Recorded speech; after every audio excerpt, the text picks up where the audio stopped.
اب آپ اس مبارک سلسلے کا 22واں حلقہ سماعت فرمائیں۔ اور پھر امام صاحب یہ فرماتے ہیں کہ مجھے یہ بتائیں کہ کیا حضور پاک نے بھی کبھی کسی میقات سے تجاوز کیا ہو بغیر احرام کے؟ ما سوائے فتح مکہ میں۔ فتح مکہ کے موقع پر بھی حضور نے فرمایا کہ اللہ نے مجھے چند گھنٹوں کے لیے چونکہ حرم میں جہاد کی قتال کی اجازت دی ہے، اس کے بعد بس ختم، پھر اس کی حرمت لوٹ آئی قیامت تک۔ بس صورت دیگر حضور صلی اللہ علیہ وسلم جب بھی تشریف لائے تو احرام سے تشریف۔ تو بہرحال 1400 صحابہ کے ساتھ سیرت کا معنی یہ نہیں ہوتا کہ آپ تاریخ کی طرح ایک قصہ پڑھتے جائیں جیسے دنیا کا قصہ پڑھتے ہیں۔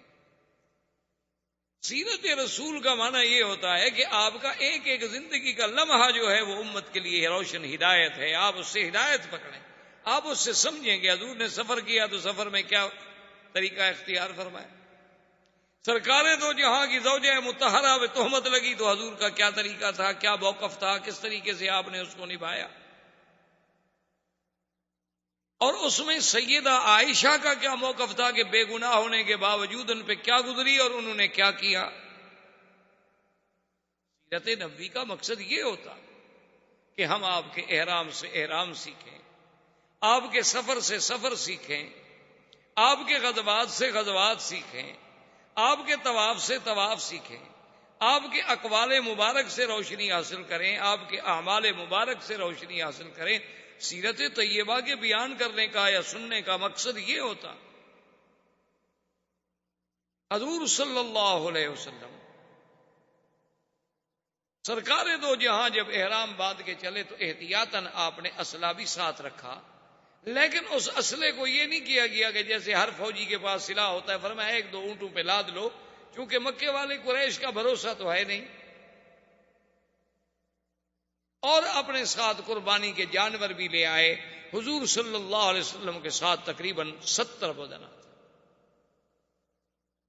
اور جب قربانی کا جانور لے آتے تھے تو اس کے لیے دو چیزیں ہوتی تھیں، ایک کو کہتے ہیں شعار اور ایک کو کہتے ہیں قلائدہ۔ قلائد کی جمع ہے۔ کیا معنی یہ ہوتا تھا کہ یا تو مثلا اونٹ ہے، اس کی سنام ہے یا اس کا سائیڈ ہے، اس کے چمڑے کو تھوڑا سا یوں کاٹ دیتے، یوں تھوڑا سا کاٹا، یوں کاٹ لگا دی، خون نکل آیا تو اسی جگہ اس کا خون لگا دیا، یہ علامت ہو گئی کہ بھی یہ جانور قربانی کے لیے ہے، اللہ کے حرم میں ذبح ہونا ہے، اس لیے اس کو پھر کوئی دوست دشمن کوئی بھی اس جانور کو نہیں چھیڑتا تھا، یہ تو اللہ کا ہے۔ یا قلادہ کا معنی یہ ہوتا تھا کہ بھی کوئی چمڑے کا ہار وار بنا کے رسیوں کے ساتھ اس کے گلے میں ڈال دیتے، علامت ہو جاتی تھی کہ بھی یہ جانور جو ہے یہ ہدی ہے اور یہ حرم میں ذبح ہونے کے لیے جا رہا ہے۔ اگر وہ جانور گم ہو جاتا، کسی دشمن قبیلے میں بھی چلا جاتا تو اس کے ساتھ کوئی تعارض نہیں کرتا۔ حضور صلی اللہ علیہ وسلم نے حکم دیا، جانوروں کو علامات لگا دی گئی کہ بھئی یہ جانور جو ہیں ہدی کے ہیں، قربانی کے ہیں، اور ذبح ہونے ہیں حرم میں۔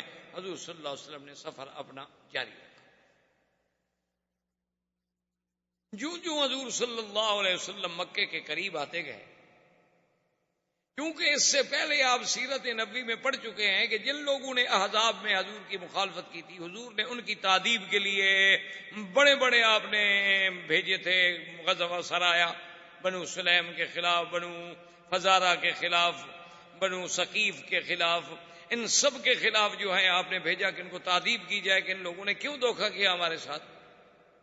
تو اب قریش کو پتا چلا کہ 1400 کا لشکر آ رہا ہے، انہوں نے کہا کہ حضور صلی اللہ علیہ وسلم اس کا مطلب ہے کہ پھر لڑائی کے لیے آ رہے۔ اب قریش بھی تیار ہو، انہوں نے کہا کہ بھی اگر یہ لڑائی ہے، 1400 آدمی لے کر تشریف لا رہے ہیں، تو صاف بات ہے کہ آپ کا مقصد جو ہے ہمارے ساتھ پھر جہاد ہے، اور تیار ہو جائیں۔ انہوں نے بھی اپنا لشکر جو تھا، اپنے جوان جو تھے تیار کر لیے، اور حرم مکہ کی حد سے نکل کر جو معروف تر راستے ہیں مدینہ منورہ کے، جیسے تنعیم سے آپ جاتے ہیں، جموم سے، عثفان سے، یہ معروف راستے پرانے دور کے یہی ہیں، تو حد حرم سے باہر آ گئے، چونکہ حرم میں تو قتال ہو نہیں سکتا۔ یہی وجہ ہے، ورنہ جب ہم طالب العلم کی حیثیت میں پڑھتے ہیں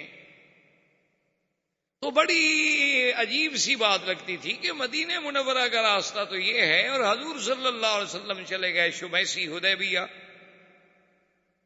جدے کے راستے میں، تو اتنی دور کا سفر اختیار کرنے کی ضرورت کیوں پیش آئی؟ حضور تو یوں آ رہے تھے نا مدینہ منورہ سے، تو آپ مسجد تنعیم آتے، نیچے جانے کی کیا ضرورت؟ سفر لمبا ہو گیا۔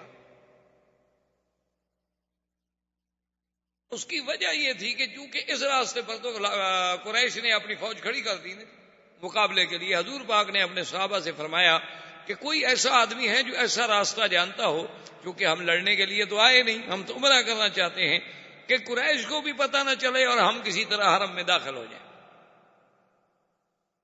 ایک صحابی نے کہا کہ حضور مجھے راستے کا علم ہے، راستہ تو مشکل ہے لیکن قریش کو پتہ نہیں لگے گا۔ حضور صلی اللہ علیہ وسلم نے فرمایا کہ دلونی، مجھے بتاؤ وہ راستہ۔ صحابہ کہتے ہیں طریق وعر شدید، بہت مشکل راستہ تھا، کیونکہ پھر وہ نیچے اتر گئے اور وہ راستے استعمال تو ہوتے نہیں تھے، استعمال ہونے والے راستوں میں تو کچھ نہ کچھ سڑکیں چھوٹی موٹی سی بن جاتی ہیں نا، لیکن جس راستے کو کبھی کوئی استعمال نہ کرے، پتھر ہے، پہاڑ ہے، تو نیچے اتر کر حضور صلی اللہ علیہ وسلم کا مقصد یہ تھا کہ ہم حدیبیہ کی جانب سے حرم میں داخل ہو کہ مکے والے یہاں انتظار کرتے رہے، ہم ان کے بالکل پیچھے سے حرم میں۔ حضور صلی اللہ علیہ وسلم جب آپ تشریف لے آئے مقام حدیبیہ پر، جو جدہ اور مکہ کے درمیان ہے، جسے آج کل شمیسی کہتے ہیں، جہاں انہوں نے چوکی لگائی ہوئی ہے کہ کوئی غیر مسلم جو ہے اب اندر داخل نہیں ہو سکتا، چونکہ آگے علامات حرم، تو علامات حرم نظر آنے لگ گئی، یعنی حضور صلی اللہ علیہ وسلم اتنے قریب تو آ گئے، حرم میں تو ابھی داخل نہیں ہوئے لیکن علامات حرم نظر آنے لگ گئی۔ تو اتفاق ایسا ہوا کہ جب وہ علامات حرم بھی نظر آ رہی تھی، حضور صلی اللہ علیہ وسلم کی اونٹنی بیٹھ گئی۔ اب حضور پاک اسے چلانے کی کوشش فرما رہے ہیں، اونٹنی نہیں چلتی۔ صحابہ جو ساتھ تھے حضور صلی اللہ علیہ وسلم کے، انہوں نے بھی اونٹنی کو تھوڑا سا مارا اور چلانے کی کوشش کی بھی، اب تو ہم حرم کے قریب آ گئے، اگر حرم میں ہم داخل ہو جاتے ہیں تو پھر تو کافر بھی ہمارے ساتھ نہیں لڑ سکتے نا، پھر تو نکلیں گے تو لڑیں گے۔ لیکن حضور پاک صلی اللہ علیہ وسلم نے فرمایا حبسہا حابس الفیل، اونٹنی کو مت مارو، اس کو اسی طاقت نے روکا ہے جس نے ہاتھیوں کو روکا تھا، میری اونٹنی کی عادت ہی نہیں ہے کہ سفر میں بیٹھ جائے۔ یہ معلوم ہوتا ہے کہ بس اللہ کو یہی منظور ہے، اللہ نے ہمیں روک دیا۔ حضور صلی اللہ علیہ وسلم نے قافلہ اتار دیا، لیکن حرم سے باہر گو سامنے علامات حرم نظر آ رہی ہیں، حدود حرم نظر آ رہی ہے، لیکن ہیں حرم کے باہر۔ مشرکین مکہ کو بھی پتہ چل گیا کہ ہم تو یہاں کھڑے کھڑے انتظار کر رہے ہیں، حضور صلی اللہ علیہ وسلم تو حرم میں داخل ہو گئے۔ ان کے لیے تو بہت بڑی مشکل پیدا ہو گئی کہ اگر اللہ کے نبی حرم میں داخل ہو گئے تو اب حرم میں ہم قتال نہیں کر سکتے، حرم میں اگر ہم روکیں گے تو پوری دنیا میں خبر اڑ جائے گی کہ یہ مکے والے عجیب ہیں،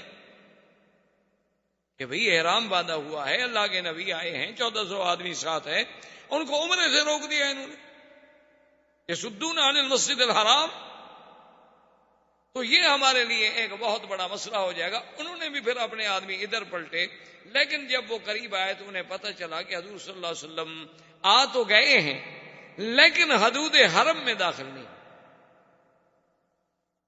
اب وہ ایک اور مشکل میں مبتلا ہو گئے، انہوں نے کہا یہ کیا مطلب، اگر حضور عمرے کے لیے آ رہے تھے تو حرم میں کیوں نہیں داخل ہوئے، پھر حرم میں کے باہر کیوں رک گئے جب مقصد ہی عمرہ تھا، اور اس راستے سے تو ہم تھے ہی نہیں، اگر حضور داخل ہوتے حضور تو کعبے میں پہنچ جاتے، ہمیں پتہ نہ لگتا، اور یہ راستہ تو کبھی کسی نے اختیار ہی نہیں کیا۔ جب حضور نے اتنی مشکل راستہ اختیار بھی فرمایا، پھر حرم میں داخل ہونے سے کیا بات مانے تھی کہ باقی تو 1 قلعہ 2 قلعے کا فاصلہ رہ گیا ہے، لیکن باہر آپ اترے ہیں اور حرم میں نہیں اترے، اس کا مطلب ہے کہ حضور عمرے کے لیے نہیں آئے، یہ ہمیں اندھیرے میں رکھا جا رہا ہے، حضور تو جنگ کے لیے۔ اب مشرکین کو اپنا ایک اور فکر لاحق ہو گیا، اب پوزیشن یہ ہو گئی کہ حضور صلی اللہ علیہ وسلم نے حدیبیہ پہ خیمے لگا لیے اور مشرکین مکہ نے حرم کے بالکل آخری حدود پہ قریب ہی آنے شہر سے تو وہ بھی نکل آئے، وہاں انہوں نے اپنے خیمے لگا دی، انہوں نے بھی اپنی فوج اتار دی، لیکن دونوں میں کچھ یعنی یوں سمجھ لیں کہ 2-4 فرلانگ 1 کلومیٹر کا فاصلہ ہے۔ اس کے بعد قریش نے کہا کہ بھی ہمیں یہ چاہیے کہ ہم مسئلے کو اچھی طرح سوچیں، تحقیق کریں، ہم اپنا کوئی بندہ بھیجیں جو جا کے تحقیق کرے کہ آخر اللہ کے نبی چاہتے کیا۔ تو سب سے پہلا آدمی جو بھیجا گیا اس کا نام ہے بدیل ابن ورقہ۔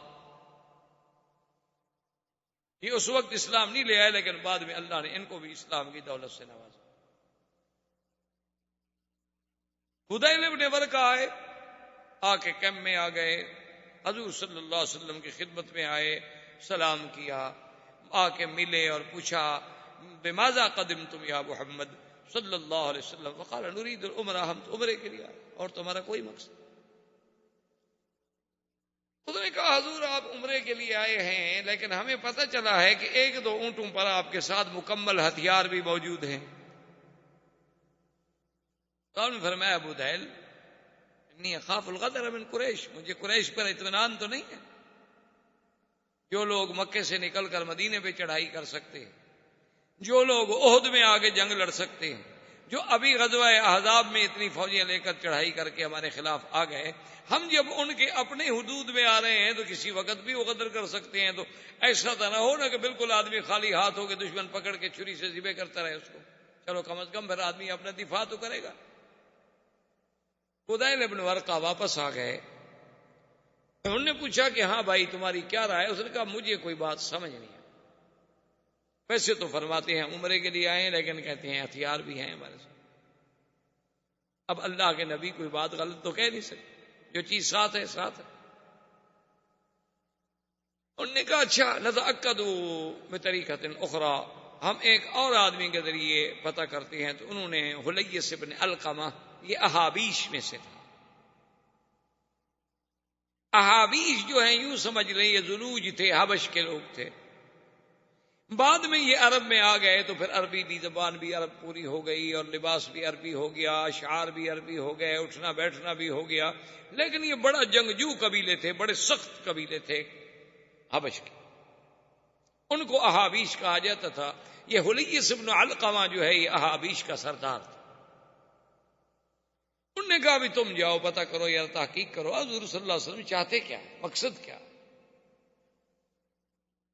حلیس جب آیا حضور پاک نے دور سے دیکھا، صحابہ نے کہا حضور وہ حلیس جو ہے نا احابیش کا سردار وہ آ رہا ہے۔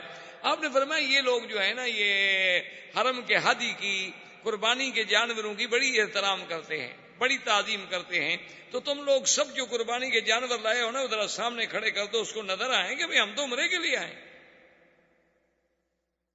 وہ آئے ملے،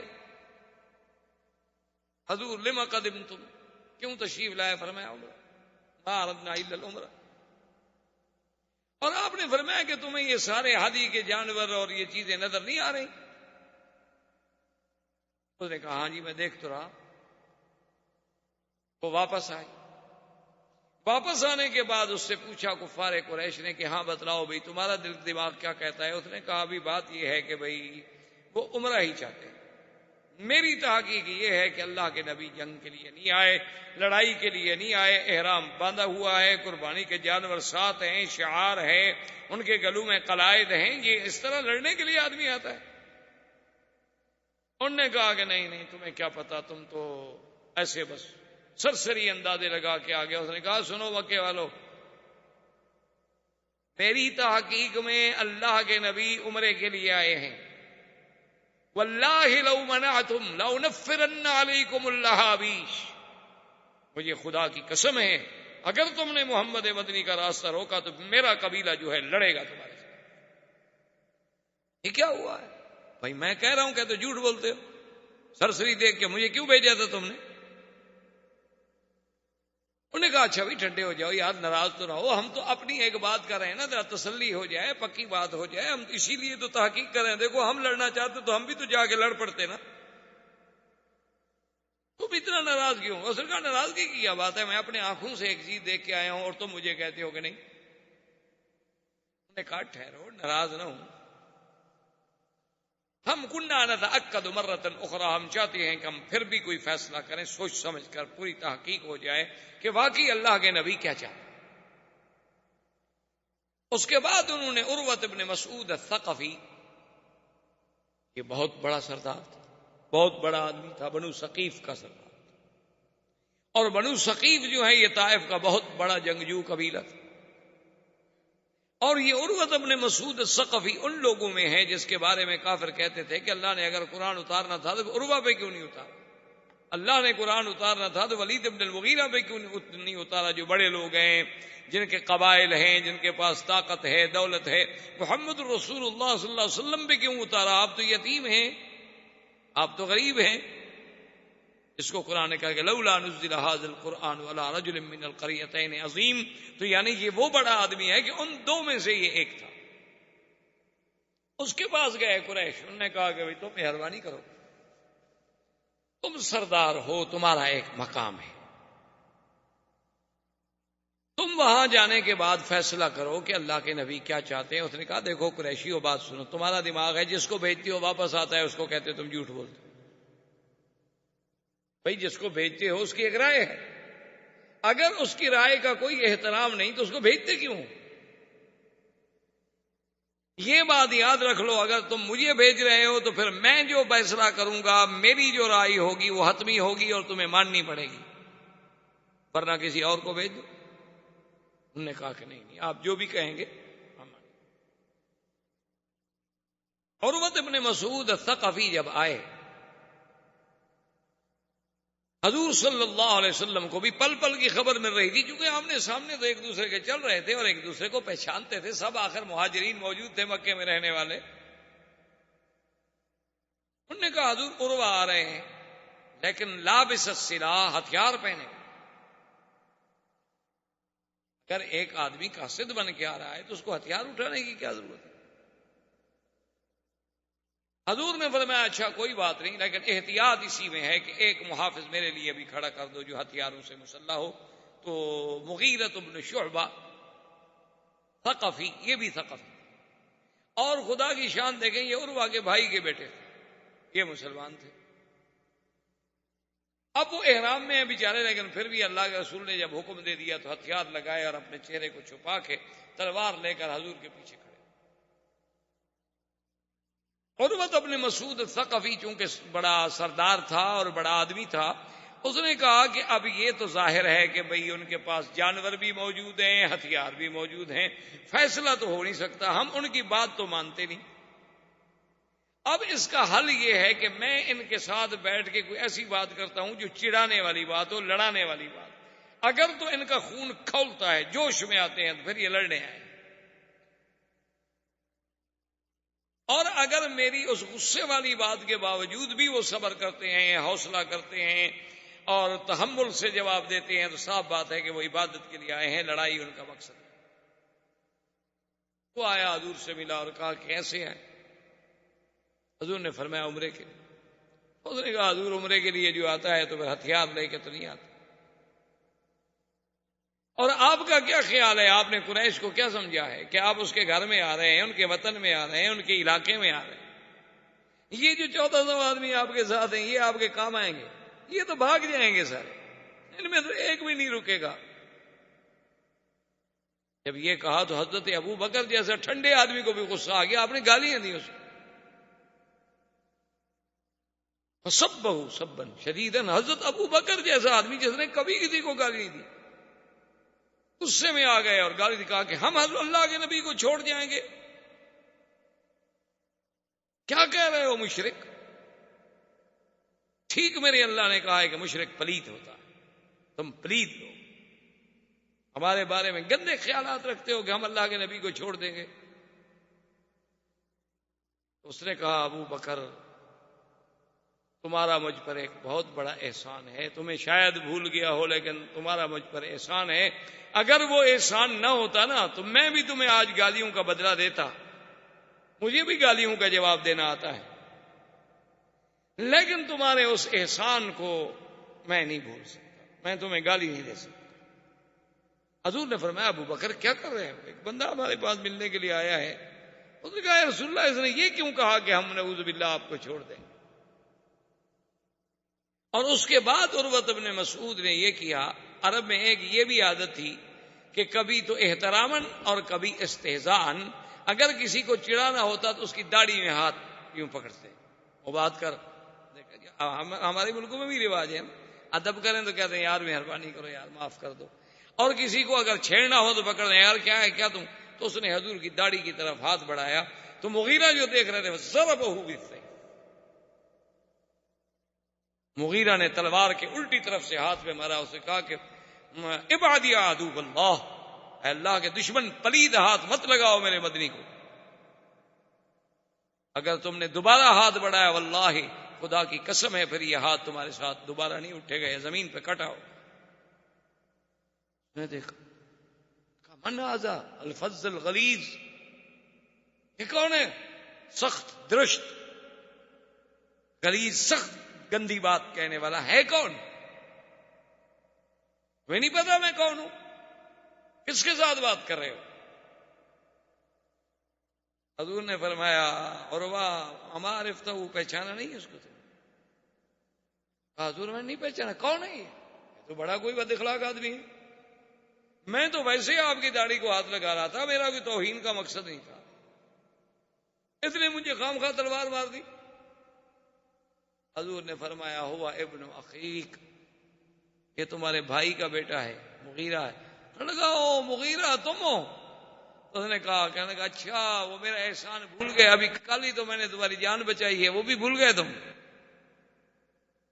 اور آج اپنے چاچے کے ہاتھ میں تلوار مار رہے ہو، میرے احسانات کو بھی تم نے بھلا دیا ہے۔ اصل میں مغیرہ جو تھا یہ اسلام لانے سے پہلے یہ اپنے بنی مالک کے 12-13 آدمیوں کے ساتھ مصر گئے،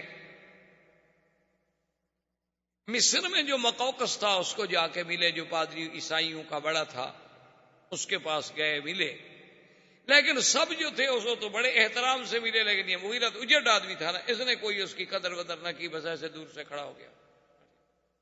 خیر اس کے بعد 1-2 دن رہے، جب روانہ ہوئے تو اس نے بڑے بڑے ہدایہ دیے سب کو، لیکن مغیرہ کو کوئی ہدیہ نہیں دیا، کیونکہ اس نے کہا بد اخلاق آدمی ہے، اس کو کیا ہدیہ دینا ہے بھائی۔ اب جب یہ واپس آ گئے تو مغیرہ کہے عجیب بات ہے کہ جب سب واپس جائیں گے تو کہیں گے بنی مالک والوں کو تو مقوقس نے ہدیہ دیا اور مغیرہ کو کچھ نہیں دیا، تو اس سے تو میری قبیلے میں بڑی بدنامی ہوگی، یہ عجیب بات ہے کہ سارے لوگ تو مصر سے ہدایہ لے کے جائیں اور میں مصر سے خالی جاؤں۔ یہ رات کو سو رہے تھے، تلوار اٹھائی، 13 کے 13 قتل کر دی اور سب کا سامان لے کے بھاگ گیا، 13 آدمی مار دیے بنی مالک، اور وہ ہدیہ تو ہدیہ، ان کے جو اور سامان تھے تجارت کے جو انہوں نے خریدا ہوا تھا، سارا سامان بھی اکٹھا کر کے لے گیا، ان کے اونٹ بھی بھگا گیا۔ لیکن جب اپنے قبیلے میں پہنچا، بنی مالک کو پتہ لگ چکا تھا، بنی مالک نے اپنے قبیلے کو تیار کر لیا، ادھر سے بنو ثقیف نے اپنے قبیلے کو تیار کر لیا، اور نتیجہ یہ نکلا کہ دونوں قبیلے لڑائی پہ تھے، انہوں نے کہا ہمارے 13 آدمی مار دیے ہیں، کوئی بات ہے، اور یہ بھاگ گیا، یہ تو چھپ گیا، لیکن دونوں قبیلے آمنے سامنے ہو گئے۔ تو جب دونوں قبیلے آمنے سامنے ہو گئے تو ایک بہت بزرگ تھے، پرانے ان کے سردار تھے، وہ آئے، انہوں نے کہا کہ عروہ لا تفنی قومک ولا تفنی بنی مالک، اپنی قوم کو بھی فنا نہ کر، بنی مالک کو بھی فنا نہ کرو، اگر تمہاری جنگ چھڑ گئی نا تو دونوں قبیلے برباد ہو جاؤ، کیونکہ دونوں مضبوط قبیلے، دونوں ایک دوسرے کو بخشنے والے نہیں، اور تمہارے سینکڑوں بندے، یہ نہیں کہ ابھی لڑائی ہوتی رہے گی۔ کہا میں کیا کروں؟ کہا تمہارے بھائی کے بیٹے کی زیادتی ہے، تم سردار ہو، بنی مالک کا کیا قصور ہے؟ بھی ان کے 13 آدمی مارے گئے ہیں، سیدھی بات ہے میں ان کو راضی کرتا ہوں، لیکن تم دیت ادا کرو۔ اس نے جا کے بات کی بنی مالک والوں سے، انہوں نے کہا کہ چلو عروہ سردار ہے اور وہ قصور بھی اپنا مانتا ہے اور دیت بھی دیتا ہے، تو چلو ہم معاف کرتے ہیں، ہم خون بہا لے لیں گے، لیکن قتل کا بدلہ قتل سے نہیں لیں گے۔ تو 13 آدمیوں کا دیت جو تھی یہ عروہ نے ادا کی۔ اس نے کہا کل میں نے تمہیں چھڑایا اور آج تم مجھے تلوار مار رہے ہو۔ اچھا، یہ سارا سامان اونٹ وونٹ لے کے یہ بھاگ کے سیدھا مدینے شریف چلا، حضور کی خدمت میں پہنچ گیا، کہنے لگا حضور میں مسلمان ہوتا ہوں، اور سارا واقعہ سنایا۔ آپ نے فرمایا ام الاسلام فنقبل، تمہارا اسلام تو ہم قبول کرتے ہیں، ام المال فلا، یہ جو مال تم نے لیا ہوا یہ تو غداری کا ہے، چوری کا ہے، یہ نہیں ہم قبول، یہ واپس کرو بنی مالک جن کا ہے۔ اس نے کہا حضور اگر اسلام کا حکم ہے تھی،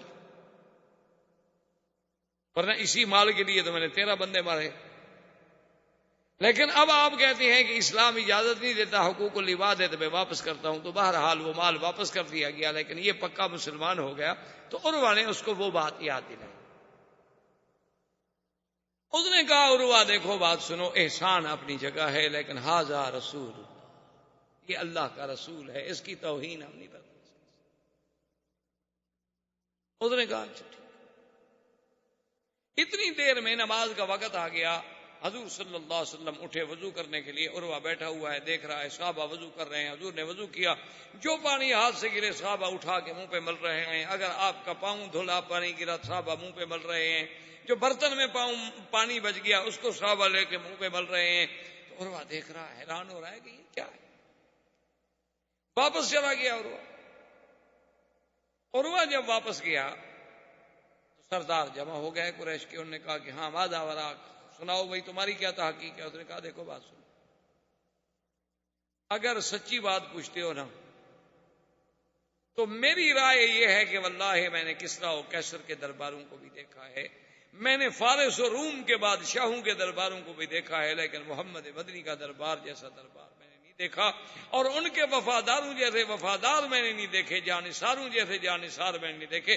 خدا کی قسم ہے اگر تم نے لڑائی لڑی 1400 صحابہ کٹ جائیں گے تو پھر تم محمد مدنی پہ حملہ کرو گے، کیوں لڑتے ہو؟ سیدھی بات یہ ہے، میری رائے یہ ہے کہ سنو کوئی فیصلہ کرو۔ انہوں نے کہا ٹھیک، سوچتے آخر کی معمولی بات تو نہیں، ہمارے لیے تو بڑا مسئلہ ہے نا کہ بغیر اجازت کے بغیر اس کے حضور آئیں عمرہ کر کے چلے جائیں، تو ہم تو مر گئے کہ ہمارے گھر میں ہم نہ روک سکے۔ بہرحال تمہاری رائے ہے، ہم اس پہ غور کرتے ہیں۔ تو انہوں نے اپنا غور کرنا شروع کیا۔ اتفاق کی بات یہ ہے کہ حضور صلی اللہ علیہ وسلم جس جگہ پہ موجود تھے پانی نہیں۔ صحابہ نے آ کے عرض کیا کہ یا رسول اللہ صلی اللہ علیہ وسلم ہمارے پاس پانی نہیں ہے، اور اب یہ پانی اتنا بچا ہے جو صرف آپ کے برتن میں ہے۔ آپ نے فرمایا ابھی کو کنواں تلاش کرو، نے فرمایا لیس فیہا ابیار الا بیر، یہاں اور کوئی کنویں نہیں ہے، ایک کنواں ہے جو ہم نے تلاش کیا ہے لیکن وہ خشک پڑا ہے، اس میں کچھ نہیں۔ آپ نے فرمایا دلو نہیں، چلو لے جاؤ مجھے اس کنویں پہ۔ حضور اس کنویں پہ تشریف لے آئے، اور جو اپنا پانی بچا ہوا تھا اس پانی میں آپ نے پڑا، اور اس پانی میں آپ نے اپنا لعاب دہن ڈالا، اور صحابی سے کہا بھی تم اتر جاؤ، اور رسی پکڑ کے اتر گیا۔ فرمایا کہ اپنے تیر کے ساتھ اس کے درمیان میں تھوڑی سی کھدائی کرو۔ اس نے تیر کے ساتھ لکڑی کے ساتھ کھدائی، جب کھدائی کر لی تو انہوں نے فرمایا یہ پانی اسی جگہ ڈال دو۔ صحابہ کہتے ہیں بس وہ پانی ڈالنے کی دیر تھی کہ امتلا البیر، تو کنویں کا چشمہ ابل گیا۔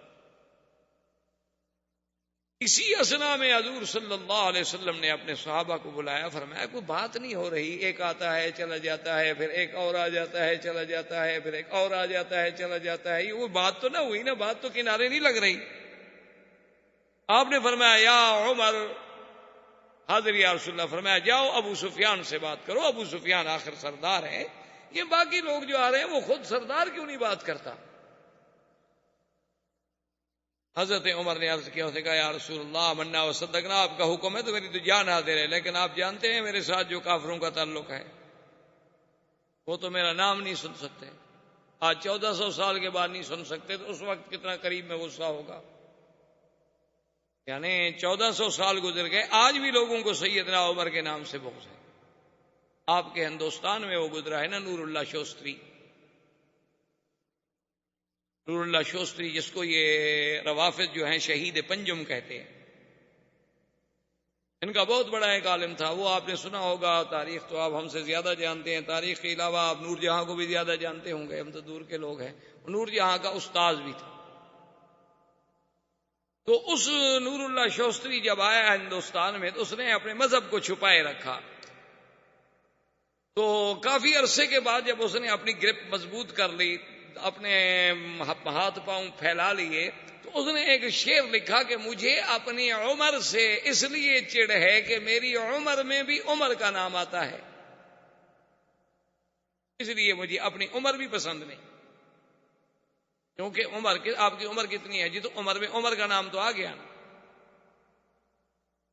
اس لیے میں تو اس لفظ سے بھی چڑتا ہوں۔ تو وہ بڑا ایک تاریخی واقعہ ہے کہ بادشاہ جب فیصلہ کرتے تھے تو ملکہ پیچھے ہاتھ رکھ کے بیٹھتی تھیں، اور وہ ہاتھ اٹھا لیتی تھیں، تو اس کا مطلب یہ ہوتا تھا کہ اشارہ تھا کہ بس اب بادشاہ کوئی فیصلہ نہ کریں، تو بادشاہ مجلس برخاست کر دیتے تھے۔ بادشاہ کو پتہ چلا کہ اس نے سیدنا عمر کی توہین کی ہے، بادشاہ نے اسے دربار میں طلب کر لیا۔ جب بادشاہ نے دربار میں طلب کر دیا اور پوچھا کہ بھئی شوستری یہ شعر تم نے کہا ہے؟ اس نے کہا میں نے کہا ہے۔ اب اس کو پتا تھا کہ اب تو میرے ہاتھ مضبوط ہیں، اب اس ملک کے وزراء بیوروکریٹس میرے ساتھ ہیں، اب مجھے کون چھیڑ سکتا ہے؟ اب بادشاہ تھوڑا مجھے سزا دے سکتا ہے، اب تو میرے پیچھے بھی ایک قوت ہے، اور سب سے بڑی قوت جو ہے ملکہ ہے، وہ میری شاگرد ہے، اور اس کے حکم کے بغیر بادشاہ کو فیصلہ کر ہی نہیں سکتا۔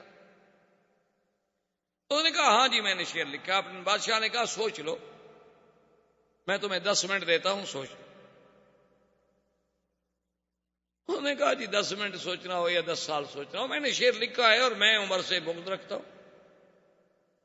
اب ملکہ نے پیچھے سے ہاتھ اٹھا لیا، لیکن بادشاہ بیٹھا ہوا ہے، مجلس برخاست نہیں کر رہا۔ تو بادشاہ نے پھر کہا کہ سوچ لو۔ انہوں نے کہا جی میں نے سوچ لیا ہے۔ تو ملکہ نے پیچھے سے بادشاہ کے جبے کو پکڑ کے کھینچا کہ بھئی کوئی فیصلہ نہ کر بیٹھے بادشاہ جلدی میں، تاکہ تو بادشاہ نے غصے میں آ کے اپنی ملکہ کو ہاتھ مارا کہ جان من جان دادن ایمان نہ دادن، کہ تم ناراض ہو جاؤ گی زیادہ سے زیادہ میں مر جاؤں گا نا، میں جان دے سکتا ہوں ایمان نہیں دے سکتا، میں سزائے موت دے دو جو حضرت عمر کی توہین کرتا ہے۔ میں کہا کیا ہے؟ زیادہ سے زیادہ یہ ہو جائے گا نا کہ میں مر جاؤں گا تمہارے بغیر، تو میں جان دے سکتا ہوں ایمان نہیں دے سکتا۔ نبی کا صحابی ہو، خلیفہ راشد ہو، اور کوئی اسے گالی دے میرے ملک میں، یہ کیسے ہو سکتا؟ تو بہرحال کہنے کا مقصد یہ تھا کہ حضرت عمر رضی اللہ تعالیٰ عنہ نے عرض کیا، انہوں نے کہا یا رسول اللہ اگر آپ مجھے بھیجیں گے نا تو جو تھوڑی بہت امید ہے نا صلح کی یہ بھی گئی، مجھے تو دیکھ کے ان کو آگ لگ جائے گی حضور، ان کو پتہ نہیں میں نے بدر میں کیا کہا تھا، اڑاؤ گردنیں ان کی، وہ ابھی موجود نہیں ہے وہاں۔ حضور نے فرمایا عمر پھر رائے، تو اس نے کہا حضور ایک بندہ ہے اس سے بات بن سکتی ہے، حضرت عثمان کو بھیجے۔ حضرت عثمان سخی آدمی ہے اور رحم دل آدمی ہے، اس کا کوئی مکے میں گھر نہیں جس پہ احسان نہ ہو۔ اور پھر آج کل سردار ابو سفیان ہے، ابو سفیان بنی امیہ سے ہے، اور حضرت عثمان بھی بنی امیہ سے ہیں، ان کی بات میں وزن ہو سکتا ہے اور وہ کسی کی بات نہیں سنیں گے۔ حضور صلی اللہ علیہ وسلم نے فرمایا ٹھیک ہے عثمان جاؤ۔ اس نے کہا حاضر۔ حضرت عثمان تیار ہو گئے جانے کے لیے۔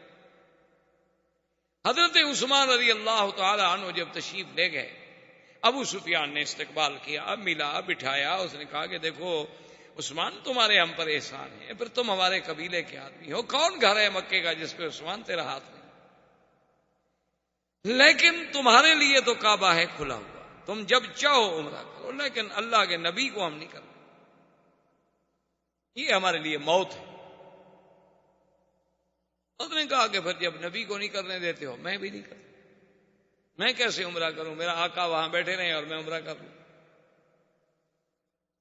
اس نے کہا اچھا ایسا کرو تم ایک دن مکے میں ٹھہرو، ہم پھر مشورہ کرتے ہیں، میٹنگ کرتے ہیں، چونکہ ہمارے جوان بھی تو جوش میں آئے ہوئے ہیں نا کہ بھئی اللہ کے نبی آئیں عمرہ کر کے چلے جائیں اور ہم کچھ نہ کر سکیں، یا تو ہمیں پہلے اذن بھیجتے، اطلاع بھیجتے، ہم عمرے کے لیے آنا چاہتے ہیں، ہم کہہ دیتے آ جاؤ، ہمیں سوچنے۔ اور حضور کو یہ خبر دے دی گئی کہ قد قتل عثمان، حضرت عثمان شہید۔ حضور نے فرمایا بایعونی علی اللہ تفروا، صحابہ جلدی کرو میرے ہاتھ پہ بیعت کرو کہ اب کوئی میدان سے نہیں نکلے، اب میدان چھوڑ کے پیچھے نہیں جائیں گے، اب ہم عثمان کا بدلہ لیں گے، بس جو اللہ کو منظور ہے ہو۔ تو درخت کے نیچے حضور بیٹھے ہیں اور صحابہ آ کے بیعت کر رہے ہیں۔ یہ وہی منظر ہے جس کو قرآن کہتا ہے ید اللہ فوق ایدیہم، کہ کہ محمد مصطفیٰ جب آپ بیعت کر رہے تھے ایک صحابی کا ہاتھ ہے اور ایک آپ کا ہاتھ ہے اور اس پر اللہ کا، یہ وہ منظر تھا۔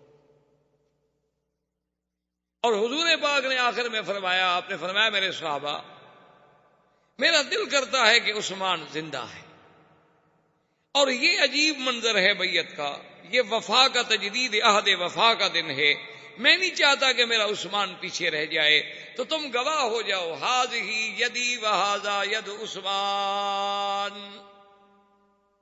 یہ میرا ہاتھ ہے اور یہ میرے عثمان کا ہاتھ ہے، انا ابایع عن عثمان، میں عثمان کی طرف سے بیعت کرتا ہوں وفا کی۔ سب صحابہ اللہ اکبر کہہ کے حیران رہ گئے اور کہنے لگے واللہ ایسر النبی خیر من ایماننا، خدا کی قسم حضور کا جو بایاں ہاتھ ہے نا وہ ہم سب کے دائیں سے بھی کروڑ درجے بہتر ہے۔ عثمان تیری بڑی شان ہے کہ اللہ کے نبی نے اپنے ہاتھ کو تیرا ہاتھ بنا دیا۔ اتنی دیر میں عثمان واپس آ گئے، انہوں نے کہا حضور مجھے انہوں نے قتل نہیں کیا، مجھے تو انہوں نے عمرے کی بھی اجازت دی، لیکن وہ آپ کو اجازت دینے پر تیار نہیں ہے، غور کر رہے ہیں، مجھے کچھ دیر کے لیے روک لیا تھا انہوں نے۔ اب کافروں کو بھی پتہ چلا کہ 1400 بندے نے بیعت کر لی ہے کہ مر جائیں گے لیکن پیچھے نہیں ہٹیں گے۔ ابو سفیان نے کہا دیکھو جنگ ٹھیک نہیں، آخر 1400 آدمی جو جم جائے میدان میں، چلو ہمارا 1400 نہ مار سکے 700 ہی مار دے، تو اتنا بڑا نقصان ہوگا، اس لیے بہتر ہے کہ ہم کوئی حل نکالیں صلح کا۔ تو نے کہا کہ ٹھیک ہے تم سردار ہو۔ اس نے سہیل ابن عمرو کو بلایا اور حکم دیا کہ جاؤ اور حضور سے صلح۔ سہیل ابن عمرو جب آنے لگے تو حضور کو خبر ملی کہ سہیل ابن عمرو آ رہے ہیں، یہ بھی مسلمان تھے، بعد میں اللہ نے ان کو بھی اسلام نصیب کیا۔ تو حضور نے فرمایا سہل اللہ امرکم، پھر سہیل آ رہا ہے نا، معلوم ہوتا ہے اللہ نے تمہارا کام کوئی آسان کر دیا ہے، سہل سے ہے نا۔ سہیل آ گئے، بیٹھے حضور کے ساتھ، انہوں نے کہا حضور ہم صلح کرنا چاہتے ہیں۔ حضور نے ٹھیک کیا صلح؟ انہوں نے کہا حضور سب سے پہلی شرط تو یہ ہے کہ اس سال آپ عمرہ نہیں کریں گے، واپس جائیں، اس کے بدلے میں اگلے سال آپ کو 3 دن کے لیے اجازت ہوگی کہ آپ پورے صحابہ کے ساتھ بھی چاہیں تو تشریف لے آئیں، عمرہ کریں، ہتھیار نہیں ہوں گے الا السیف، صرف ہر آدمی اپنے پاس ایک تلوار رکھ لے گا، چونکہ تلوار تو ایک ان کا یعنی زیور تھا نا، عرب میں تلوار کے بغیر آدمی تو سمجھا جاتا تھا کہ آدمی نامکمل ہے۔ انہوں نے کہا تلوار ہوگی لیکن وہ بھی غماد میں یعنی اپنے اپنے کیسوں میں ڈالی ہوئی ہوگی، کھلی نہیں۔ ٹھیک ہے، دوسری شرط کیا ہے؟ اس نے کہا حضور دوسری شرط یہ ہے کہ 10 سال کے لیے ہم آپس میں نہیں لڑیں گے، 10 سال کے لیے آپ کی ہماری صلح، نہ آپ ہم پہ حملہ کریں گے نہ ہم آپ پہ حملہ، نہ آپ ہمارے دشمنوں کی مدد کریں گے نہ ہم آپ کے دشمنوں کی مدد کریں گے۔ تو تیسری شرط اس نے کہا حضور یہ ہے کہ جتنے قبائل ہیں جو آپ کا حلیف بننا چاہے اس کی مرضی، جو ہمارا حلیف بننا چاہے اس کی مرضی، یعنی جو ہمارے ساتھ ملے اس کی مرضی، جو آپ کے ساتھ ملے اس کی مرضی، اور جو ہمارے ساتھ ہوگا وہ گویا کہ ہم ہوں گے، جو آپ کے ساتھ ہوگا وہ آپ۔ انہوں نے فرمایا اس کے علاوہ اور کیا شرط؟ اس نے کہا حضور ایک ہماری اور شرط یہ ہے کہ اگر کوئی بندہ مسلمان ہو کے مکہ چھوڑ کے مدینہ منورہ چلا جائے اور اس کا ہم مطالبہ کریں یعنی ہم مانگیں تو آپ کو واپس کرنا ہوگا، اور اگر کوئی مسلمان خدا نہ کرے مرتد ہو گیا وہ واپس مکے آ جائے، آپ چاہے مانگیں گے بھی تو ہم نہیں دیں گے۔ ٹھیک، ساری باتیں جب ہو گئی حضور نے فرمایا ٹھیک مجھے ساری باتیں قبول۔ آپ نے فرمایا حضرت علی سے کہ حضرت علی اور معاہدہ لکھو۔ ابھی معاہدہ نہیں لکھا گیا تھا کہ ابو جندل اسی سہیل ابن عمرو کا بیٹا تھا، جو سہیل صلح کے لیے آیا ہوا اسی کا بیٹا ہے، وہ مسلمان ہو چکا تھا اور اس کو اس نے قید کیا ہوا تھا گھر میں کہ بھی تم مدینے کہیں بھاگ نہ جائے۔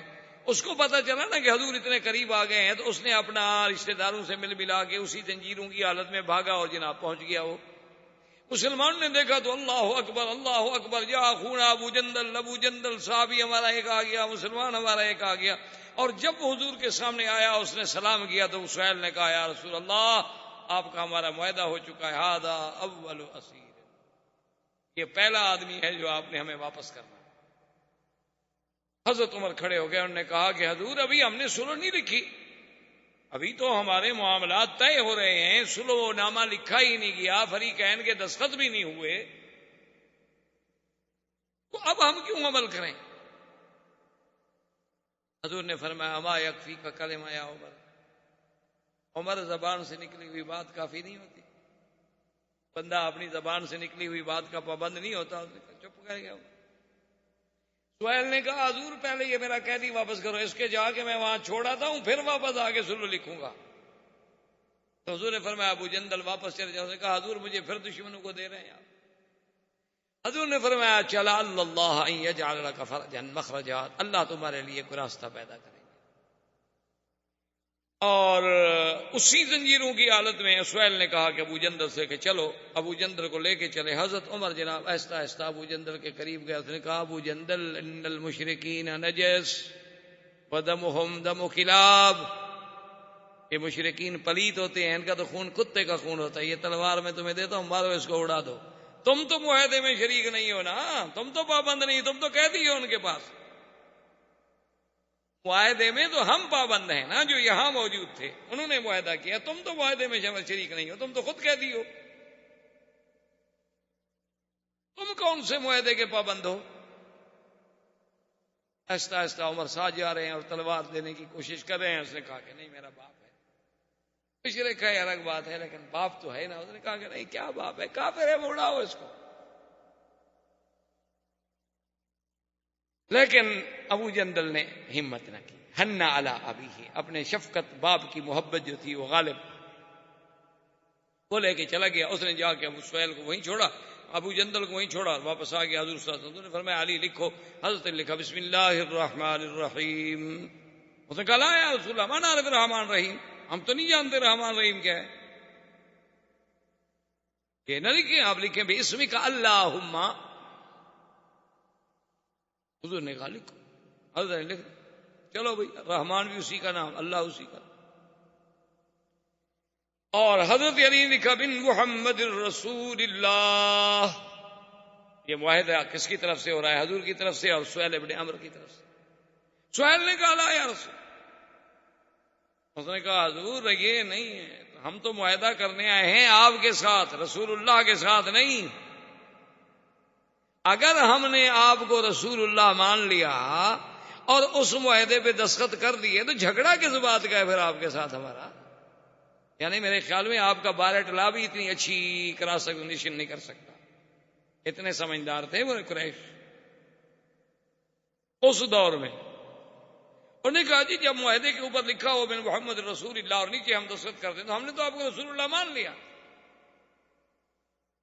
ہم تو نہیں مانتے, آپ لکھیں من محمد ابن عبداللہ, ہم تو محمد ابن عبداللہ سے معاہدہ کر رہے ہیں. حضور نے کہا علی کاٹ دو اور لکھو بن محمد. اس نے کہا حضور لا, میں نہیں کاٹ سکتا, آپ کا نام لکھ کے کاٹ دوں, رسول اللہ کا لفظ لکھ کے کاٹ دوں. حضور نے فرمایا ام ہو یا علی. قال واللہ لا ام ہو یا رسول اللہ, خدا کی قسم ہے میں نہیں کاٹ سکتا. حضور نے فرمایا ادھر لاؤ, لے آؤ کاغذ. دیا حضور نے اپنے ہاتھ سے لکھا. آپ نے کہا لکھو محمد بن عبداللہ. میں محمد بن عبداللہ نہیں ہوں. جب معاہدہ لکھ لیا گیا, معاہدہ طے ہو گیا, حضور صلی اللہ علیہ وسلم نے ارادہ ختم فرما دیا, حکم دیا بھی حلال ہو جاؤ, جانور ذبح کر دو, سر مڈا لو. صحابہ چپ کر کے بیٹھے ہوئے ہیں. حضور غصے میں آئے, بی بی ام سلمہ کے خیمے میں تشریف لائے اپنی بیوی کے. کہا کہ کیا بات ہے, میں حکم دیتا ہوں کہ اٹھو سر مڈاؤ, جانور ذبح کرو, اور صحابہ چپ کر کے بیٹھے ہوئے ہیں. میں نے دوبارہ اس لیے حکم نہیں دیا کہیں میری نافرمانی کریں اور اللہ کا غضب نہ آ جائے. بی بی ام سلمہ نے کہا حضور یہ ہو سکتا ہے کہ آپ کے جانثار آپ کی تعمیل نہ کریں, وہ انتظار میں بیٹھے ہیں کہ پتہ نہیں کوئی وحی آ جائے کہ بھی چلو تمرا کرو. آپ سب سے پہلے اپنا جانور ذبح کریں, اپنے سر پہ اس طرح پھروائیں, دیکھیں صحابہ کیا کرتے ہیں. حضور پاک نے اپنے سر پہ اس طرح پھروایا, اپنے جانور کو ذبح کیا. صحابہ دوڑ پڑے, انہوں نے کہا جی بات ختم, بات ختم. اب تو امید ختم ہوگی, جب حضور نے احرام کھول دیا ہے تو اب ہم کون. سب نے احرام کھول دیا اور چل پڑے. اسی راستے میں یہ آیت نازل ہوئی انا فتحنا لک فتحا مبینا. یہ آیت مبارک نازل ہوئی. حضور نے حضرت عمر کو بلایا, فرمایا ایک ایسی آیت اتری ہے کہ آسمان و زمین کے خزانے مجھے مل جائیں خوشی نہ ہوگی.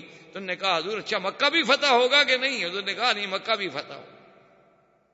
یہ صلح حدیبیہ کو فتح قرار دیا گیا. وجہ کیا تھی کہ کل تو قریش کہتے تھے نا ساحر ہے, جادوگر ہے, نعوذ باللہ پرانی باتیں کہنے والا ہے. آج انہوں نے فریق مان کے بیٹھے صلح کرنے کے لیے. اس سے بڑی فتح ہے کہ دشمن آپ کی قوت کو تسلیم کر لے. اللہ کے نبی نے فرمایا انا فتحنا لک فتحا مبینا. زندگی باقی انشاءاللہ تو بات باقی. وما علینا الا البلاغ. برادران اسلام, واجب الاحترام بزرگوں, دوستوں, عزیز نوجوانوں, سرکار دو جہاں حبیب کبریا سیدنا محمد مصطفیٰ صلی اللہ علیہ وسلم کی سیرت طیبہ کے بارے میں جو سلسلہ درس اللہ کی رحمت سے شروع ہے, تو سرکار دو جہاں صلی اللہ علیہ وسلم کی ولادت طیبہ سے لے کر تقریباً حدیبیہ کے مسئلے تک ہم سابقہ دروس میں پہنچے کہ سرکار دو جہاں صلی اللہ علیہ وسلم عمرے کے لیے تشریف لے آئے, لیکن کافروں نے آپ کو روک دیا. اس کے بعد مختلف واقعات اور حوادثات پیش آتے رہے, لیکن بات یہاں تک پہنچی کہ کفار مکہ کی طرف سے سہیل ابن عمرو حضور صلی اللہ علیہ وسلم کے ساتھ شرائط صلح طے کرنے کے لیے آ گئے. شرائط صلح جو طے کی گئیں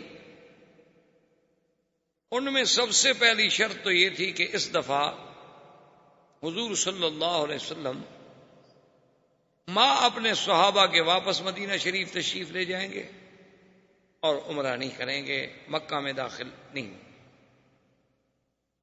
لیکن اس کے بدلے میں اگلے سال قریش مکہ جو ہیں وہ حضور صلی اللہ علیہ وسلم کو 3 دن کے لیے اجازت دیں گے کہ وہ 3 دن تشریف لائیں, مکے میں عمرہ کریں, اور عمرے کے فارغ ہونے کے بعد واپس مدینہ منورہ تشریف لے جائیں. لیکن ان کے ساتھ سلاح ہتھیار نہیں ہوں گے الا السیف, صرف تلوار. اور اس کے بعد جو دوسری شرط تھی وہ یہ تھی کہ اگر مکے سے کوئی مسلمان ہجرت کر کے موقع پا کر مدینہ منورہ بھاگ جاتا ہے اور قریش مکہ اس بندے کو واپس لینا چاہتے ہیں, نہ چاہتے ہوں تو چھوڑ دیں, اگر وہ چاہتے ہیں اور وہ مطالبہ کریں گے تو حضور صلی اللہ علیہ وسلم اس کو واپس کریں. اور اس کے بالعکس اگر کوئی مسلمان خدا نہ کرے مرتد ہو کر اسلام سے نکل کر مدینہ منورہ چھوڑ کر بھاگ جائے اور مکے میں آ جائے قریش کے پاس, تو قریش واپس نہیں کریں گے. اور اس کے بعد جو شرط تھی وہ یہ تھا کہ یہ معاہدہ جو ہے, یہ معاہدہ صلح جو ہے حضور صلی اللہ علیہ وسلم کے درمیان اور قریش کے درمیان, اس کی مدت 10 سال. 10 سال میں دونوں فریق امن سے رہیں گے, ایک دوسرے کے خلاف لڑائی نہیں ہوگی, چڑھائی نہیں ہوگی, جنگ نہیں ہوگی, کسی قسم کا آپس میں انتشار نہیں ہوگا. اور اسی طرح اس معاہدہ صلح میں ایک شرط یہ تھی کہ اب ہماری اور قریش کی جب صلح ہو جائے اس کے بعد جو باقی قبائل ہیں مکے کے, مدینہ منورہ کے, مکہ کے ارد گرد رہنے والے, مدینہ منورہ کے ارد گرد رہنے والے, مکہ اور مدینہ منورہ کے درمیان میں رہنے والے, تو ان قبیلے جو ہیں وہ آزاد ہیں, ان کی مرضی ہے, وہ چاہے تو قریش کے حلیف بن جائیں اور چاہے تو محمد مصطفیٰ صلی اللہ علیہ وسلم کے حلیف بن جائیں, سب کو آزادی. اور جو حلیف کسی کا بنے گا اس پر اگر کوئی چڑھائی کرے گا تو وہ حلیف اپنا تحفظ کے لیے وہ اس کا آپ کو ساتھ دینا ہوگا. اور اس حلیف کے خلاف بھی اگر کوئی مثلا ایک قبیلہ حلیف بن گیا قریش کا, اگر مسلمان اس کے خلاف زیادتی کرے تو وہ قریش کے خلاف سمجھی جائے گی, معاہدے کی خلاف ورزی ہو. ساری شرطیں حضور صلی اللہ علیہ وسلم نے قبول فرما لی اور صحابہ حیران ہیں کہ بھی ایسی شرطیں قبول کی جا رہی ہیں، اس میں تو ہماری بہت بڑی کمزوری ہے۔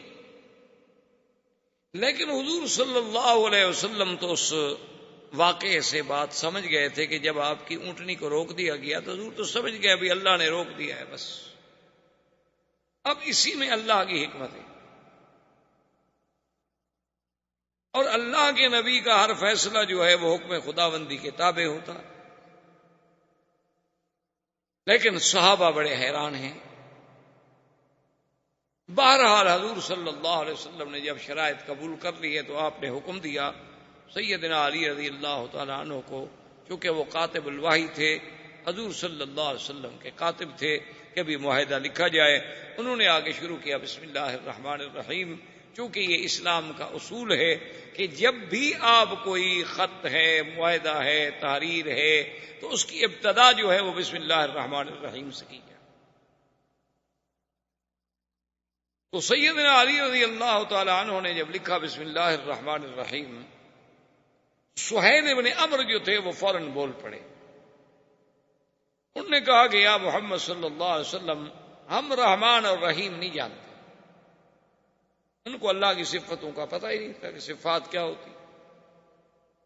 ہم تو صرف اللہ کو مانتے ہیں، خدا کو مانتے ہیں کہ وہ آسمانوں اور زمینوں کا خالق ہے، مالک ہے۔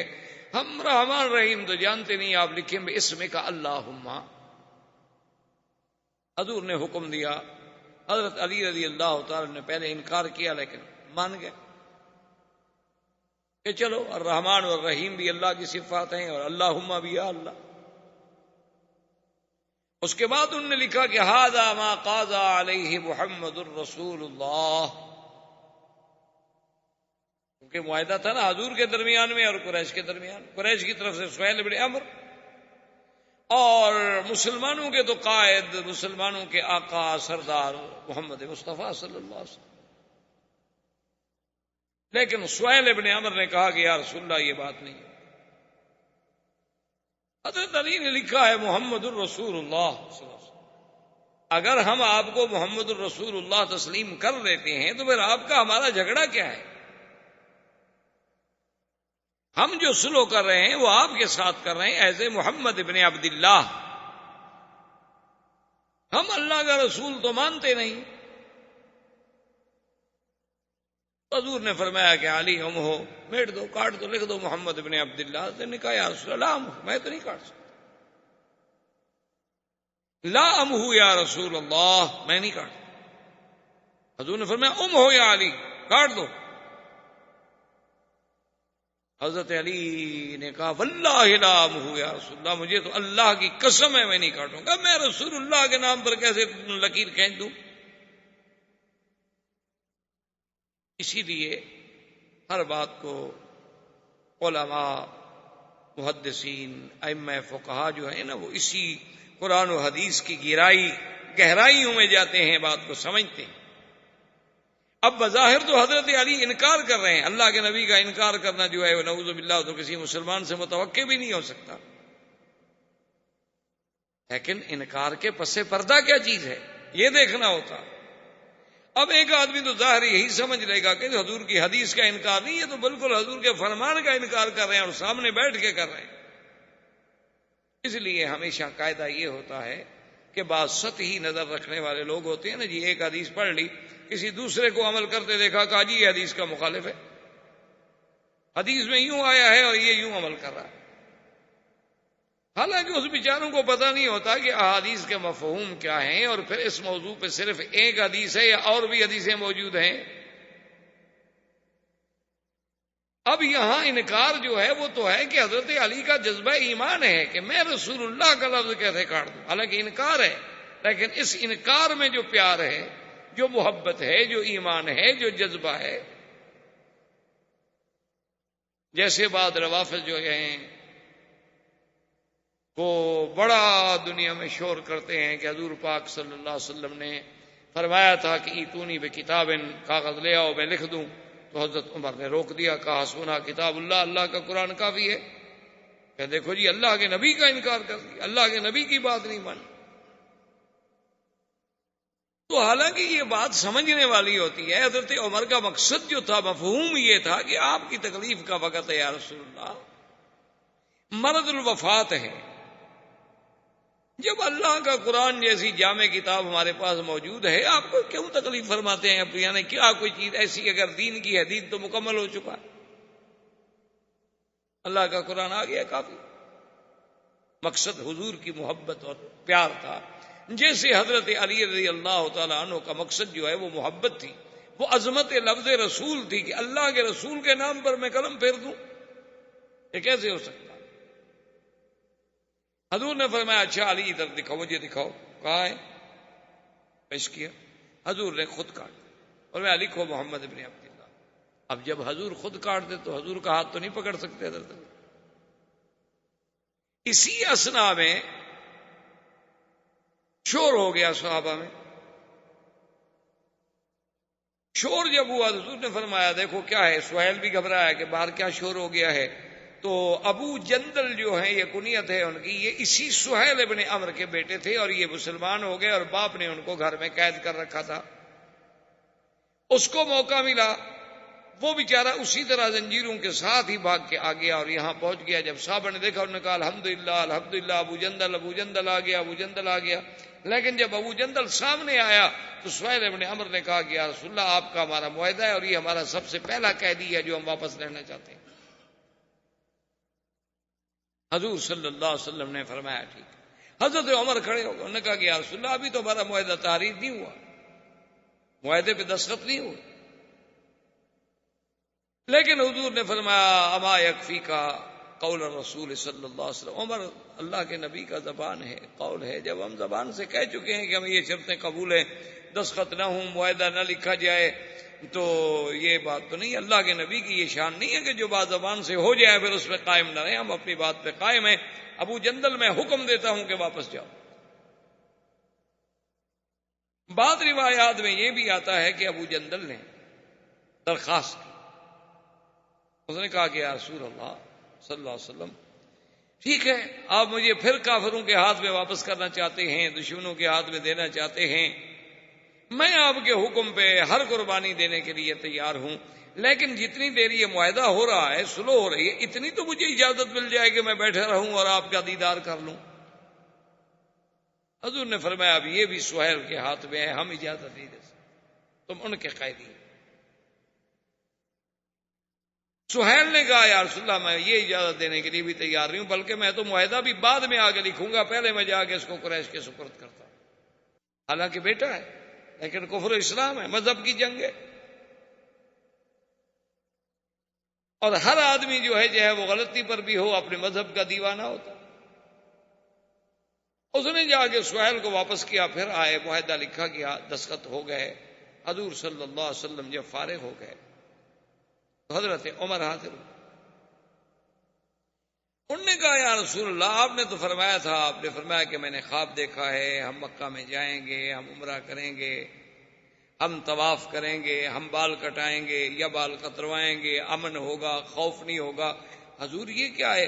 اور ہم ایسی شرطیں قبول کر رہے ہیں، لماذا نقبل هذه الدنیۃ فی دیننا، یا رسول اللہ ہم دین میں اتنے کمزور ہو جائیں کہ ان کا بندہ آئے تو ہم واپس کر دیں اور ہمارا بندہ آئے تو ہم واپس نہ کریں، وہ واپس نہ کریں، یہ کیا بات؟ حضور نے فرمایا عمر پہلی بات کا جواب تو یہ ہے کہ میں نے یہ تو کہا کہ میں نے خواب دیکھا ہے مکے میں جائیں گے، کیا میں نے یہ بھی آپ سے اور صحابہ سے کہا تھا کہ خواب میں یہ بھی حکم ہے کہ اسی سال داخل ہوں گے؟ انہوں نے کہا حضور یہ تو نہیں، آپ نے کہا تھا کہ داخل لتدخلن المسجد الحرام، لیکن سنا نہیں تھا کہ اس سال جائیں گے۔ اور باقی رہی شرائط کی بات، تو ہم نے جو بھی شرائط قبول کی ہیں حضرت عمر، تمہیں یہ پتہ نہیں کہ انا رسول اللہ، میں اللہ کا رسول ہوں اور اللہ کے حکم کے بغیر تو میں کوئی بات قبول نہیں کر سکتا، اور مجھے یقین ہے کہ ہمارا اللہ ہماری مدد کرے گا۔ حضرت عمر چپ ہو کے چلے گئے، اور اسی وقت دو قبیلے بنی خزاعہ جو تھے وہ حلیف بن گئے محمد الرسول اللہ صلی اللہ علیہ وسلم، اور بنو بکر جو تھے وہ حلیف بن گئے قریش کے۔ انہوں نے کہا جی ہم قریش کے حلیف ہیں. بنو خزاعہ نے کہا کہ ہم حضور کے حلیف ہیں. یہ چونکہ اس لیے ان دونوں قبیلوں کو ذہن میں رکھنا ضروری ہے کہ دراصل یہی تو سبب بنے تھے اس صلح کو ختم ہونے کا، کہ قریش نے بنی خزاعہ پہ حملہ کر دیا. تو جب حضور کے حلیفوں پہ حملہ کیا تو معاہدہ تو توڑ دیا. اب حضرت عمر جوش میں آئے، حضرت ابو بکر کے خیمے میں آئے. انہوں نے کہا ابو بکر، حضور نے فرمایا تھا کہ خواب دیکھا ہے، اللہ کے نبی کا خواب تو سچا ہوتا ہے، واہی ہوتی ہے، یہ کیا ہو گیا کہ ہم پکے نہیں گئے؟ تو ابو بکر رضی اللہ تعالی عنہ نے، یہ توارد ذہنی اور توارد قلبی ہے کہ وہی لفظ ابو بکر کی زبان سے نکلے جو حضور کی زبان سے نکلے تھے. انہوں نے کہا عمر، حضور نے یہ بھی فرمایا تھا کہ اسی سال جائیں؟ انہوں نے کہا ہاں یہ تو نہیں فرمایا. انہوں نے کہا پھر ابو بکر دیکھو، ہم ایسی شرطیں قبول کریں، اتنا دب کے ہم صلح کریں کفار قریش سے، آخر کیوں؟ اس کا جواب پتہ ہے ابو بکر نے کیا دیا؟ کہا کہ ھذا رسول اللہ فاتبع. عمر، اپنا عقل نہ لڑاؤ، وہ صلح کرنے والا عام بندہ نہیں، وہ تو اللہ کا رسول ہے. وہ کوئی عام لیڈر ہے، کوئی سیاسی قائد ہے، کوئی دینی جماعت کا ایک رہبر ہے؟ وہ تو رسول اللہ ہے. اور اتباع کرو جو اللہ کے رسول کا حکم ہے، اسی میں اللہ کی حکمت ہے. اب حضرت عمر بھی چپ ہو. حضور صلی اللہ علیہ وسلم نے حکم دیا کہ جن لوگوں کے ساتھ قربانی کے جانور ہیں وہ جا کے ذبح کر دیں، سروں پہ اسرا پھروائیں اور احرام سے نکلیں. چونکہ احرام سے نکلنے کا مطلب یہ نہیں ہوتا کہ آپ چادریں اتار دیں. چادریں اتارنے سے آدمی احرام سے نہیں نکل جاتا. مثلاً آپ عمرہ کر لیں، آپ کپڑے احرام کی 2 چادریں اتار کے شلوار قمیض پہلیں تو آپ تو یہ سمجھیں گے کہ میں احرام سے نکل گیا. آپ احرام سے نہیں نکلے، آپ اسی طرح احرام میں، جب تک کہ آپ سر نہیں مڈائیں گے یا بال نہیں کریں. احرام سے نکلنا جو ہے وہ حلق یا قصر کے ساتھ ہوتا. حضور نے جب حکم دیا تو صحابہ چپ کر کے بیٹھے رہے، کوئی صحابی نہیں اٹھا. تو حضور صلی اللہ علیہ وسلم بی بی ام سلمہ جو آپ کی بیوی تھی، امہات المومنین تھی، ان کے خیمے میں آئے اور حضور بڑے جوش جلال میں کہ ام سلمہ ما بال ہؤلاء، ان کو کیا ہو گیا کہ میرا حکم نہیں مانتے؟ اور اگر میں نے دوبارہ حکم پر اصرار کیا اور انہوں نے انکار کیا تو ہو سکتا ہے کہ اللہ کا عذاب آ جائے.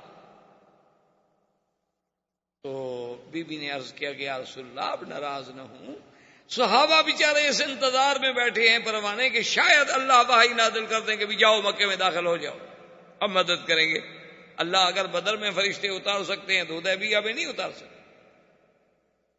وہ اس انتظار میں بیٹھے ہیں. آپ اپنے جانور ذبح کریں، اپنا سر مبارک پہ حلق کروائیں، آپ اپنا احرام کھولیں، پھر دیکھیں کہ صحابہ اتباع کرتے ہیں کہ نہیں کرتے. تو دراصل سیرت کے پہلو سمجھنے کا مقصد یہی ہوتا ہے کہ اسلام نے اور حضور کی سیرت نے یہ سبق دیا کہ آدمی مشورہ عورت سے بھی لے سکتا ہے. یہ نہیں کہ عورت کا مشورہ قبول نہ کیا جائے،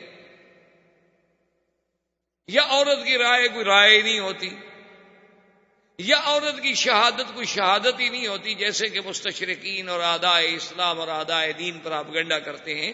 حالانکہ دیکھیے اللہ کے نبی ہیں، صاحب الوحی ہیں، اور بیوی سے مشورہ کر رہے ہیں. اور پھر بیوی نے جو مشورہ دیا اس کو حضور نے قبول فرمایا، اور حضور صلی اللہ علیہ وسلم نے جا کر اپنے بدن جو تھے، قربانی کے جانور جو تھے ذبح کرائے اور اپنے سر پہ اسرا پھروایا اور احرام کھولا. بس اتنی دیر لگی کہ سب صحابہ نے جا کے ذبح کر دی اور احرام کھول دی. بی بی سلمہ نے کہا حضور اب دیکھ لیا، کسی نے کوئی دیر کی ہے؟ وہ تو بھائی کے انتظار میں بیٹھے. حضور صلی اللہ علیہ وسلم نے واپسی کا حکم دیا.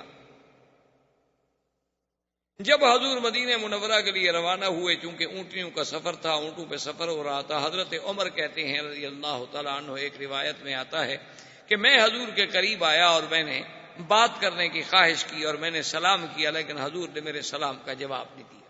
یعنی اونٹنی پہ بیٹھے بیٹھے حضرت عمر بھی اپنی اونٹنی حضور کے قریب لے آئے. میں رک گیا، تھوڑی دیر کے بعد میں نے پھر قریب کی اونٹنی، میں نے سلام کیا، لیکن حضور پاک نے کوئی جواب نہیں دیا. میں نے تیسری دفعہ پھر اپنی اونٹنی حضور صلی اللہ علیہ وسلم کے قریب کی اور پھر سلام کیا اور حضور پاک نے کوئی جواب نہیں دیا. تو حضرت عمر کہتے ہیں کہ میں روتا ہوا پریشان ہو کر میں اپنے آپ کو کہہ رہا ہوں کہ ثقلت امک یا عمر، کاش عمر تیری ماں نے تیرا بوجھ نہ اٹھایا ہوتا، تو پیدا ہی نہ ہوتا تو اچھا تھا کہ آج اللہ کا نبی تم سے ناراض ہو گیا. حضور کہتے ہیں میں ڈر گیا کہ کہیں میری اس بات کی وجہ سے حضور ناراض نہ ہو گیا. تھوڑی دیر گزری، حضرت عمر کہتے ہیں کہ ایک صحابی نے مجھے آواز دی اور اس نے کہا کہ حضور آپ کو بلا رہے ہیں. میں نے پھر اپنی اونٹنی کو دوڑایا، پھر حضور کے قریب آیا تو حضور نے فرمایا کہ عمر انزل علی آیا، کہ آج اللہ نے قرآن کی ایسی آیت مجھ پہ نازل کی ہے کہ اگر آسمان و زمین کے تمام خزانوں کی کنجیاں اللہ مجھے دے دیتے اور مجھے مالک بنا دیتے، اس پہ مجھے اتنی خوشی نہ ہوتی جتنی اس آیت پر مجھے خوشی. حضرت عمر نے کہا ایو آیت یا رسول اللہ، کون سی آیت؟ تو نے فرمایا بسم اللہ الرحمن الرحیم انا فتحنا لک فتحا مبینا لیغفر لک اللہ ما تقدم من ذنبک وما تأخر. اللہ نے خبر دی کہ محمد مصطفیٰ صلی اللہ علیہ وسلم ہم نے آپ کو فتح مبین عطا فرمائی. حضرت عمر کہتے ہیں رسول اللہ یہ فتح کی خوشخبری جو ملی ہے ہمیں، کیا فتح مکہ تھا، مکہ بھی فتح ہوگا؟ حضور نے فرمایا ہاں عمر مکہ بھی فتح ہوگا.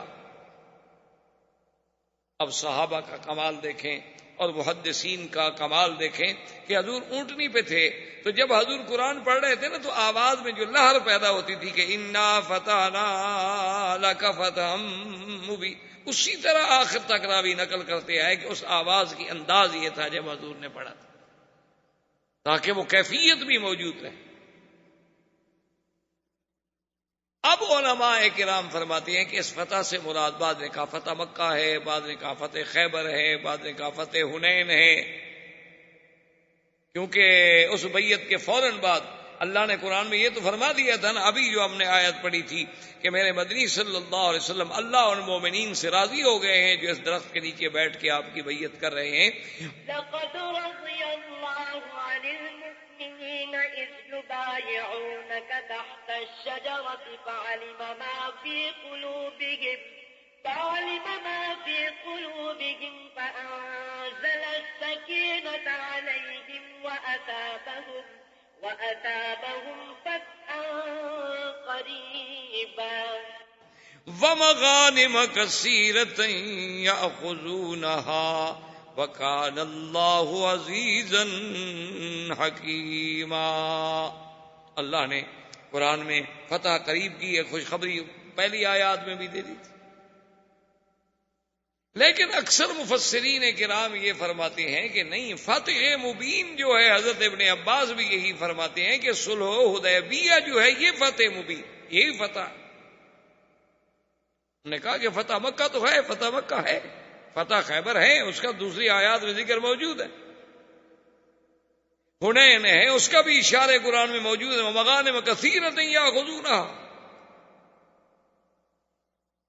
لیکن انا فتحنا لک فتحا مبینا، اس سے مراد جو ہے وہ فتح مکہ صلح حدیبیہ. صلح حدیبیہ کو فتح مبین کیسے سمجھا گیا؟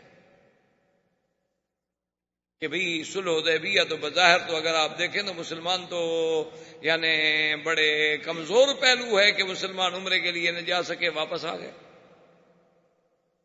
یعنی بظاہر تو کافر نعوذ باللہ اپنی بات میں کامیاب ہو گئے کہ ہم حضور کو اس دفعہ داخل نہیں ہونے دیں. مسلمان تو ناکام ہو گئے، واپس آ گئے. لیکن اللہ فرماتا ہے کہ یہ فتح مبین ہے، تو اس پر مفسرین کرام نے، علماء کرام نے، اللہ ان پہ قبروں پہ کروڑوں رحمتیں فرمائے، انہوں نے کہا کہ سمجھیں کہ صلح حدیبیہ ہی فتح مبین ہے. کیسے فتح مبین ہے؟ انہوں نے کہا کہ حضور صلی اللہ علیہ وسلم کے بارے میں کفار مکہ پہلے کیا کہتے تھے؟ وہ تو کہتے تھے نعوذ باللہ جادوگر ہے. کفار مکہ تو کہتے تھے کہ آپ شاعر ہیں، آپ کاہن ہیں، آپ جادوگر ہیں، آپ نعوذ باللہ خود قرآن بنانے والے ہیں. آپ اللہ کے نبی نہیں ہیں۔ تو جو لوگ کل تک شاعر کہتے تھے، ساحر کہتے تھے، اور جو لوگ پھپتیاں کستے تھے کہ بھئی دیکھو کیا مسلمان، کیا جناب ان کی طاقت ہے، اور کیا یہ سوچ رہے ہیں کہ ہمارے مقابلے کریں گے، جن کو مکے میں رہنے کا ٹھکانہ نہیں ملتا، کبھی حبش جاتے ہیں، کبھی مدینہ جاتے ہیں، تو آج ان دشمنوں نے آپ کو ایک فریق مان لیا، آپ کی قوت کو تسلیم کر لیا، سلو کرنی پڑی۔ ورنہ تو وہ کہتے ہیں ہم مکے میں بیٹھے ہیں، حضور مدینہ کتنا دور ہے، حدیبیہ تو مکے کے قریب ہے، تو اٹھ کے فوج کے ساتھ حملہ کر لیں، ہم تو یہی ان کو ختم کر دیں، گویا 1400 آدمی ہمارے ہاتھ میں آیا ہوا ہے۔ لیکن اس کے باوجود وہ برابر کی سطح پر بیٹھ کے ایک معاہدہ کر رہے ہیں، سلو کر رہے ہیں، اور جو ہمارا حلیف ہوگا آپ نہیں چھیڑیں گے، جو آپ کا حلیف ہوگا ہم نہیں چھیڑیں گے، وہ تو اب برابر کی قوت تسلیم کر رہے ہیں۔ اور باقاعدہ معاہدہ جو ہے وہ کعبۃ اللہ میں رکھا گیا۔ اس سے بڑی فتح کیا ہوتی ہے کہ دشمن آپ کی قوت کو تسلیم کر لے، دشمن آپ سے بات کرنے کی طاقت کو مان لے۔ ورنہ جو دشمن آپ کی طاقت نہ سمجھے، آپ اس سے کہیں جی ہم آپ سے مذاکرات کرنا چاہتے ہیں، چھوڑو یار آپ سے کیا مذاکرات ہم نے کرنے ہیں، تم کون ہو مذاکرات کرنے والے؟ تو مذاکرات تو اسی سے کیے جاتے ہیں نا جن کی قوت و طاقت کو تسلیم کیا جاتا ہے کہ چلو جی ٹھیک ہے پھر بیٹھ جائیں بات کرتے ہیں۔ ورنہ جو طاقت کے گھمنڈ میں ہوتا ہے وہ کہتا ہے جی ہم کیا بات کریں، کس چیز کی بات کریں۔ ایک دوسری بات یہ ہے کہ اگر آپ الحمدللہ میرے سب بھائی پڑھے لکھے لوگ ہیں، تاریخ پہ نظر ہے، یا نہ بھی ہو تو نظر ڈالی جا سکتی ہے، کوئی ایسا مشکل مسئلہ نہیں ہے، صرف ایک دلچسپی ہے نا کہ اللہ ہمیں دین کی طرف تھوڑا رجحان دیتے۔ ورنہ آدمی پڑھا لکھا آدمی، اگر آپ انگریزی کی کتابیں پڑھ سکتے ہیں، اگر آپ اپنے میڈیکل سائنس پڑھ سکتے ہیں، تو اللہ کا قرآن بھی پڑھ سکتے ہیں، کوئی منع تو نہیں ہے تو صرف دل کو سمجھانے کی بات نا کہ تھوڑا سا اس خدا کو بھی ہم حق دے دیں۔ 24 گھنٹے جو ہم نے پیٹ کے دیے ہوئے ہیں، جس خدا نے ہمیں پیدا کیا، چلو اس کو آدھا گھنٹہ تو دے دیں۔ اگر اپنی زندگی کے 24 گھنٹے ہم نے صرف اپنی معاش کے لیے کہ پیسے بن جائیں گے، سٹیٹس بن جائے گا، وہاں گھر بن جائے گا، گاڑی بن جائے گی، محلے کے لوگ کہیں گے دیکھو جی بڑی ترقی کی ہے اس نے، اگر اس کے لیے ہم کریں چلو ٹھیک ہے وہ بھی کریں، کوئی منع نہیں ہے شریعت میں، حلال طریقے سے آدمی کمائے تو کیوں نہ کمائے، لاکھ دفعہ کمائے، لیکن اس خالق و مالک کو جس نے ہمیں پیدا کیا ہے، جس نے ہمیں یہ صلاحیتیں بخشی ہیں، جس نے ہمیں عقل دیا ہے، جس نے ہمیں علم دیا ہے، اس کے لیے کم از کم اپنے 24 گھنٹے میں سے آدھا گھنٹہ تو ایک مختص کر لیں کہ یہ آدھا گھنٹہ محض اللہ اور اللہ کے رسول کی باتیں سمجھنے اور پڑھنے کے لیے ہے۔ تو آپ اگر خود غور کریں گے تو آپ دیکھیں کہ سرکار دو جہاں صلی اللہ علیہ وسلم کو نبوت ملنے کے بعد آپ 13 سال تک مکہ مکرمہ میں رہے۔ 13 سال کوئی معمولی سی بات نہیں ہوتی، ایک عظیم مدت ہے۔ 13 سال کے بعد جب آپ کی عمر مبارک 53 سال ہو گئی تو آپ نے مدینہ منورہ ہجرت فرمائی۔ یعنی مجموعی طور پر اگر آپ دیکھیں تو جب آپ ہجرت کر کے آئے ہیں، مدینہ منورہ میں پہنچے ہیں، تو تقریباً 13 اور 14 15 سال کی محنت کے باوجود مسلمان کتنے ہوئے؟ 150۔ یہ تو پھر انصار میں سے مسلمان ہوئے نا مدینے میں۔ اچھا، اس کے بعد جناب آپ مزید بھی آپ کی عمر مبارک کے 6 سال ملا لیں، کیونکہ یہ واقعہ حدیبیہ کا جو ہے یہ 6 ہجری میں آ رہا ہے،